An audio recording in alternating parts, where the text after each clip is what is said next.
إن الحمد لله نحمده ونستعينه ونستغفره ونعوذ بالله من شرور أنفسنا ومن سيئات أعمالنا من يهده الله فلا مضل له ومن يضلله فلا هادي له وأشهد أن لا إله إلا الله وحده لا شريك له وأشهد أن محمدًا عبده ورسوله أما بعد فإن خير الحديث كتاب الله وخير الهدي هدي محمد صلى الله عليه وسلم وشر الأمور محدثاتها وكل محدثة بدعة وكل بدعة ضلالة وكل ضلالة في النار فأعوذ بالله السميع العليم من الشيطان الرجيم من همزه ونفخه ونفثه يا أيها الذين آمنوا اتقوا الله حق تقاته ولا تموتن إلا وأنتم مسلمون يا أيها الناس اتقوا ربكم الذي خلقكم من نفس واحدة وخلق منها زوجها وبث منهما رجالا كثيرا ونساء واتقوا الله الذي تساءلون به والأرحام إن الله كان عليكم رقيبا يا أيها الذين آمنوا اتقوا الله وقولوا قولا سديدا يصلح لكم أعمالكم ويغفر لكم ذنوبكم ومن يطع الله ورسوله فقد فاز فوزا عظيما أعوذ بالله السميع العليم من الشيطان الرجيم من همزه ونفخه ونفثه وإذ يرفع إبراهيم القواعد من البيت وإسماعيل ربنا تقبل منا إنك أنت السميع العليم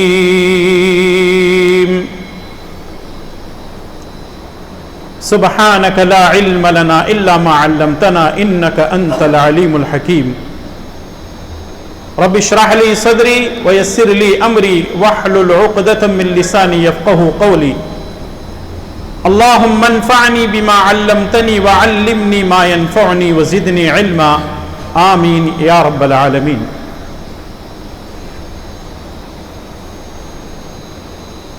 حاضرین محترم، بزرگوں، نوجوان ساتھیوں، ہر قسم کی تعریف و توصیف اسی اللہ رب ذوالجلال والاکرام کے لیے لائق و زیبا ہے جو زندگی اور موت کا مالک ہے۔ بیماری دینا اسی کا کام ہے اور وہی بیماروں کو شفا بھی دیتا ہے۔